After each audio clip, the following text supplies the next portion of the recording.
Breaking news, భర్తని చంపి భార్య తన ఇంట్లోనే పాతి పెట్టేసింది ప్రియుడితో కలిసి. ఈ వార్త రీసెంట్ గా వెలుగులోకి రావడం జరిగింది.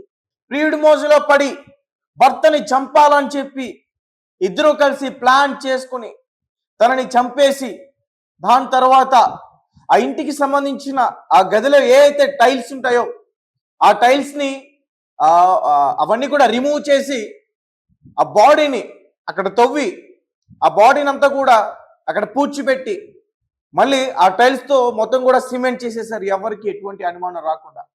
ఆ భర్త ఏమైపోయాడో తెలియదు, వాళ్ళ తండ్రి ఏమైపోయాడో పిల్లలకి తెలియదు, ఆ మనిషి ఎక్కడికి వెళ్ళిపోయాడో వాళ్ళ ఫ్యామిలీ మెంబర్స్కి ఎవరికి కూడా తెలియదు. అయితే రీసెంట్గా పోలీసుల యొక్క ఇన్వెస్టిగేషన్లో దీని గురించి బయటపడింది.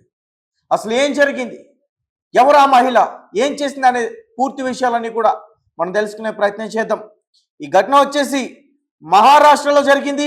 పల్ఘర్ డిస్ట్రిక్ట్ నలసోపరా అనే ఒక ప్రాంతం దగ్గర జరిగింది. అంటే ఇది ముంబైకి దాదాపు 70 కిలోమీటర్ల దూరంలో ఉంటుంది.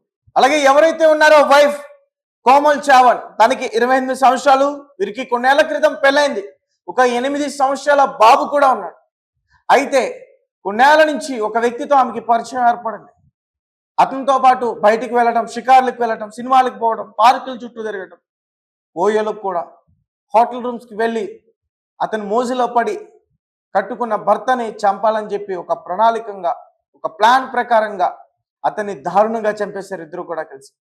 అయితే ప్రజెంట్ ఈ కేసుకి సంబంధించి వాళ్ళు చంపేశారన్న విషయం అయితే పోలీసులకి పూర్తిగా అర్థమైంది. చంపేసి పలానా ప్లేస్లో పాత పెట్టారన్న విషయం కూడా అర్థమైంది. కానీ ఎలా చంపారు అనే డీటెయిల్స్ అయితే మాత్రం ఇంకా బయటికి రాలేదు. అయితే అతన్ని చంపేసిన తర్వాత వాళ్ళ ఇంట్లో ఒక గదిలో ఆ టైల్స్ అన్నిటిని కూడా ఈ ప్రియుడు అలాగే వాళ్ళిద్దరు కూడా కలిసి ఇద్దరు కూడా దాన్ని అవి తీశారు. దాని తర్వాత మట్టి అక్కడి నుంచి కొంచెం తవ్వారు.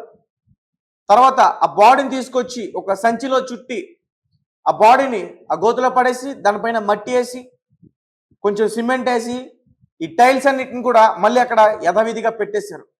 అంటే ఎవ్వరికి కూడా ఎటువంటి అనుమానం రాకుండా, ఎవరు కనిపెట్టలేరు కదా, ఇంట్లో దొంగ శివుడికైనా దొరకడంటారు, అట్లా చేసింది నీవు కూడా. ఎక్కడో ఎందుకు, మన ఇంట్లోనే కనిపెడితే ఎవరికి డౌట్ రాకుండా ఉంటుంది. మొత్తం కూడా సిమెంట్ చేసేస్తే ఎవరికి అనుమానం వస్తుంది.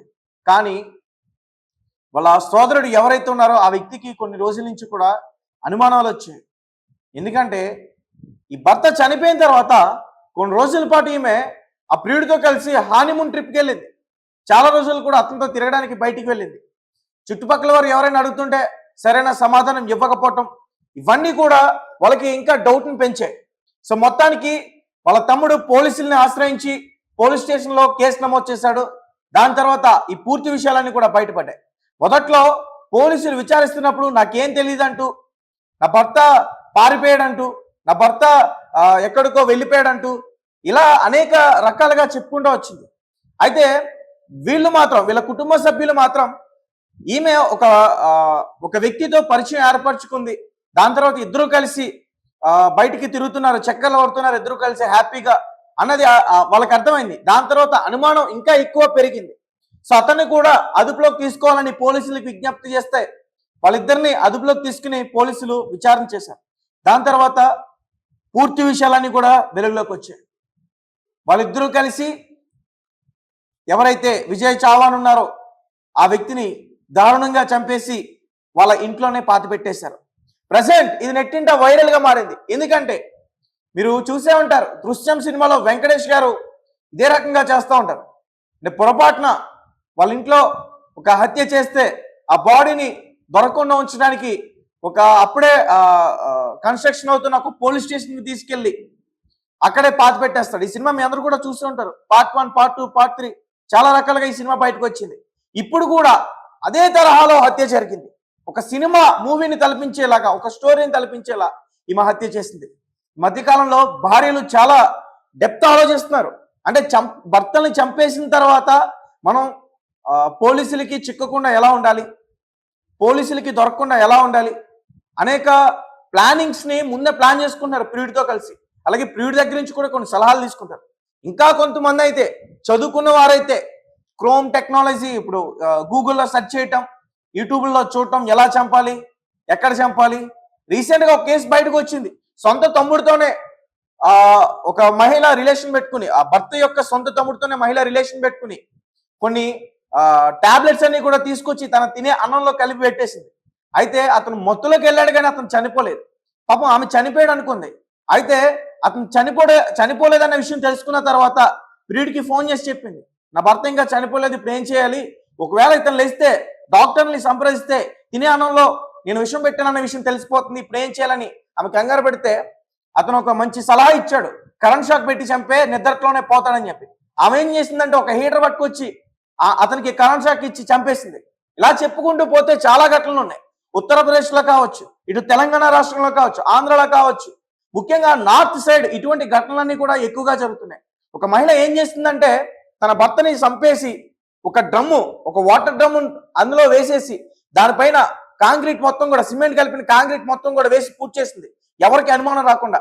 ఎందుకంటే పోలీసులు వెతికే ప్రయత్నం చేస్తున్నప్పుడు డాగ్ స్వాట్ ని ఉపయోగించి, క్లూస్ ని ఉపయోగించి అతను ఆచూకీ తెలుసుకునేందుకు ప్రయత్నిస్తారు. కానీ అటువంటి క్లూస్ ఏమి దొరకకుండా వాళ్ళకి అంతు చిక్కకుండా ఉండడానికి ఇటువంటి ప్లాన్స్ అన్ని కూడా చేస్తూ ఉన్నారు. అంటే కేవలం మహిళలే కాదు, మగాళ్ళు కూడా ఈ రకంగా చేస్తూ ఉన్నారు. కానీ ఏదేమైనప్పటికీ ఇది చాలా దారుణమైన సంఘటన. మొన్నటి వరకు మనం చూసాం, కర్ణాటకలో కావచ్చు, ఉత్తరప్రదేశ్లో కావచ్చు, భర్తని నదిపై బ్రిడ్జ్ పై నుంచి నదిలోకి తోసేయటం, తనే పడిపోయాడని ఒక అబద్ధం చెప్పడం, పోలీసుల విచారణలో నిజం తెలియటం, ఇవన్నీ కూడా బయటకు వచ్చాయి. అంటే చాలా మంది ఇష్టం లేని పెళ్లి చేసుకోవడం వల్ల తమ భర్తలను కూడా చంపేస్తున్నారు. ఇది కూడా అటువంటి ఘటన అనుకోవచ్చు. కాకపోతే ఈమెకి ఆల్రెడీ పిల్లలు ఉన్నారు. మరి పోలీసుల విచారణలో ఇంకా చాలా విషయాలు బయటికి తెలియాల్సి ఉంది. ఇప్పటి వరకు చంపేశారు అనే విషయం అయితే తెలిసింది, ఎలా చంపారు అనేది అయితే మాత్రం ఇంకా బయటకు తెలియాల్సి ఉంది.